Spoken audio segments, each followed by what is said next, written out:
Star versus the Forces of Evil and Star Marco's Guide to Mastering Every Dimension belong to daron, nefcy, Disney Channel, and all other people associated with its creation. Please go support Star versus the Force of Evil and go buy this book. Hello everybody, Raspberry Barrel here, and now it's time for part 2 of Chapter 8 and the Star and Marco's Guide to Mastering Every Dimension.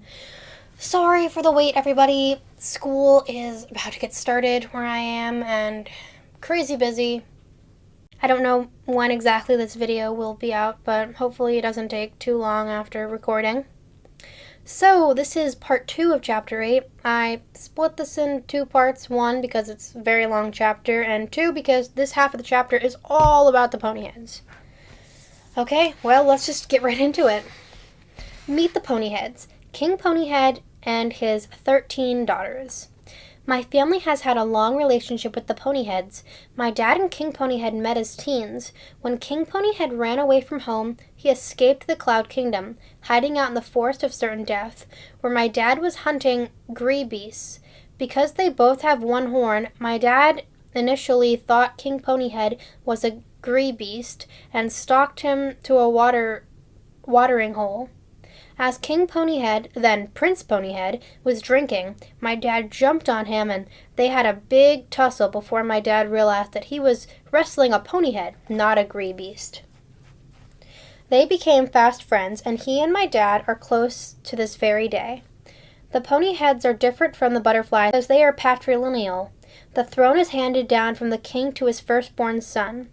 King and Queen Ponyhead tried to have a boy, but the Ponyheads ended up with 13 beautiful daughters. Ponyhead says, I'd say more like 1 outstandingly beautiful daughter and 11 plain daughters who are basically jealous of the beautiful daughter's beauty. Oh, and there's 1 sweet little baby. And everyone wants to know where Queen Ponyhead is, in the show and stuff, and in the AMA on the Star vs. the Force of Evil Reddit or whatever, after the show ended, daron nefcy did say that Queen Ponyhead died at some point, so I'm wondering, she didn't tell us how she died, just that she's dead now, so I wonder how long after the baby was born. Okay, Princess Ponyhead. My bestie, Princess Ponyhead was born Lilicia Ponyhead. Ew, don't tell people that, says Ponyhead. So yes, Ponyhead's real name is Lilicia.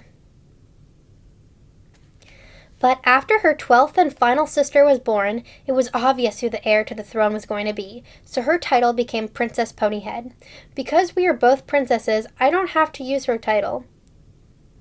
We sort of call each other our family names. I call her Ponyhead and she calls me Beefly. Yeah, so Marco, says Ponyhead, if you're reading this, you are not royalty, and you need to address me by my title, Asness Ponyhead. Asness is the second-born Ponyhead, and boy is she ever. She and Princess Ponyhead don't really get along. Totes obvious, says Ponyhead. But I like Asness. We're both huge fans of Mina Loveberry, says Star. Muni's greatest defender. When we were little, we'd play, fight, and always argue over who got to be Mina. As the second-born, she'll be the commander-in-chief of the Ponyhead army one day, and she's already on her way to being a great warrior. I kind of doubt. Maybe she'll get to be a commander-in-chief still with the new Muni Earth, but Angel Ponyhead. Let this be a warning to parents. If you name your daughter Angel, she's never going to be an angel. Angel Ponyhead is a total troublemaker. She's basically a runaway who comes home every morning. She always has a different boyfriend, or 2 or 3. When she's not on a motorcycle with her boyfriends, she likes to hang out in the dark behind buildings. And now, I know that they've said these Ponyheads' names in the show, but even after hearing them, I can't quite pronounce all of them. So next is Christahale Ponyhead, which might be like Christo. Christahale can usually be found looking at herself in the family reflecting pool. More like she hogs it so no one else can use it, says Ponyhead. I heard she's the most beautiful of all the Ponyheads, says Marco. Don't even, says Ponyhead. Sometimes it seems like she's stuck there. A couple of times I've gone in and she's fallen asleep in the pool. I don't think that's safe. So I guess her name might be like Crystal, but I need to quickly watch something to remember how to pronounce her name. But I don't feel like doing that right now, so however I pronounced it, that's how I pronounced it. It could be wrong, it could be right. Okay, Jan Ponyhead. Jan knows how to party. She says she has a mohawk, but you can't really tell because all ponies look like they have a mohawk. As the fifth born, she'll be the party ambassador of the kingdom, and she's perfectly suited for it. Pamanda Ponyhead. Poor Pamanda, the unloved middle child. If there's a dead zone in any family, it's the middle child. Shonda and Shinda Ponyhead. The twins. I heard that when they were born, the king was super excited because he always wanted to have a twin daughter vocal group. The girls have no real musical talent, but that didn't stop the king from paying for them to record Two Hearts for You, an interesting album featuring the twins singing duets. When the album didn't sell, he had it installed in every household in the Cloud Kingdom of the Ponyheads. I haven't even heard it, says Ponyhead. I can't even stand to listen to Shonda sing in the shower. Hornine Ponyhead. Unfortunately named, Hornine is the only Ponyhead who was born without a horn. At birth, it seemed inevitable that she'd get a horn, but then it just never blossomed. Tita Ponyhead. Her oats were always eaten, her homework is always done. She's never missed a day of school. She's a model Ponyhead, but no one knows where she is. Has anybody seen Tita? Is the most commonly asked question at Castle Ponyhead. I just saw her yesterday. I think, says Ponyhead.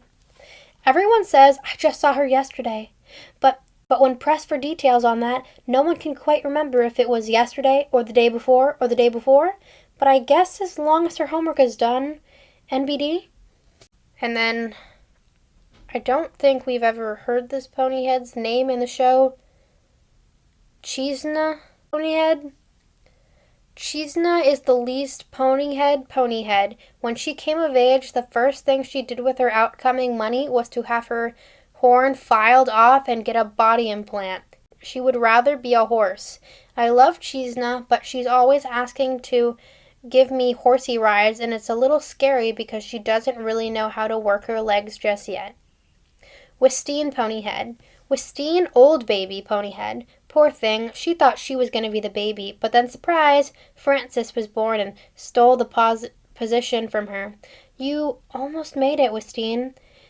Anyway, Wistine turned out pretty good. She definitely looks up to Ponyhead and sort of models herself after her eldest sister. Baby Francis Ponyhead. By far the most adorable. Just look at her. OMG, so cute, says Ponyhead. I want to smash her face with my horn. She's such a sweet little thing. We will have to wait and see who she turns out to be. Ew, what is this mess, says Ponyhead, and it appears to be a mark of Toffee's hand reading this book. Quiz on the lands in Muni.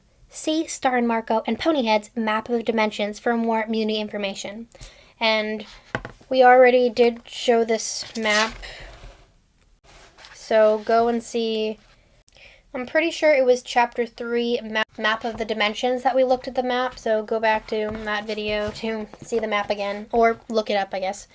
Okay, number 1. The Kingdom of the Waterfolk has 3 water parks that the humans can visit. Each water park is themed like one of the 3 levels of Muni, the Cloud Kingdom, the Groundlands, and the Underworld, with water rides named after royalty from each one. Which water ride would you find in the Underworld-themed water park? A. The Tom, a crazy water slide with 17 loops that turns you upside down and sideways and scrambles your brain like a mermaid eggs. Plus, the water is superheated, burn your face off hot, and leaves weird red spots on your skin for hours afterward. B. The River, a relaxing river ride where you float in inner tubes and hit pop-up cardboard cutouts of monsters. Place strategic points with your paddle. C. The Marco. Not really a ride. You put on a red hoodie, stand in the baby pool, and have someone pour water over your head with a pail. Ew, babies do bad stuff in the baby pool, says Marco. D. The Moon. An enclosed water slide whose ceiling is covered in magical constellations so that you feel like you're sliding through the night sky. And it would be A. The Tom. 2. Which castle did I, Star Butterfly, grow up in? A. Castle Various, B. Castle Johnson, C. Butterfly Castle, or D. Castle Ponyhead? And that would be C. 3. Marco and I went on vacation in Muni with Marco's parents for their anniversary. This was their first trip to another dimension, and they had a lot of fun. Even if we all almost died there, at least 3 different times, says Marco. Which of these places that exist in Muni did they get to see on their visit? A. The Bounce Lounge, where they got to dance the night away to set by DJ Jump Jump. B. Quest Buy, where they used a magical gift card to buy matching tracksuits. C. The Amethyst Arcade, where they played video games and ate corn dogs until they both felt sick to their stomachs. D. The Forest of Certain Death, where they almost got eaten by monsters like 3 different times. And it's a D. 4. There was only one drive-in carriage theater in Muni, and it closed down recently due to a gorbally infestation. But before that happened, Ponyhead and I used to go there all the time to eat big fake turkey leg candy and see Shakespearean plays put on by some of Muni's best actors. Which of these plays did we not see? You will know it because it did not take place in the lands of Muni. A.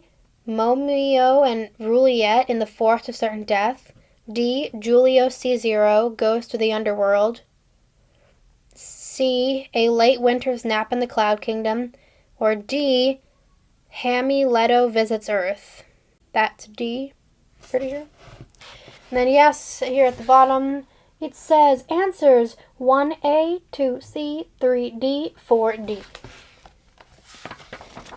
And that was the end of Chapter 8. Chapter 9 is going to be interdimensional relationships. So, I hope you all enjoyed this chapter. I guess, chapter in all, we learned a little about Star's family. We learned about Moon and River, and that Moon did pole dancing classes and has go-go boots. We learned King River and King Ponyhead's relationship, the Diaz's. We learned what Marco thinks about fanny packs and what you need to bring on a trip. And then how King Ponyhead and River met. We learned all about the Ponyhead family. Ponyhead's real name is Lilicia. And we learned kind of the order of that the Ponyheads were born in and some of the jobs that they would get later in life. And then we got a nice little quiz of the lands of Muni where we do learn a couple things. And yes, I think that's all I have to say, so I hope you've enjoyed this chapter. Star versus the Force of Evil, and this book belong to Daron, Nefcy, Disney Channel, and other people associated with its creation. Please go support Star versus the Force of Evil and go buy Star and Marco's Guide to Mastering Every Dimension. Goodbye!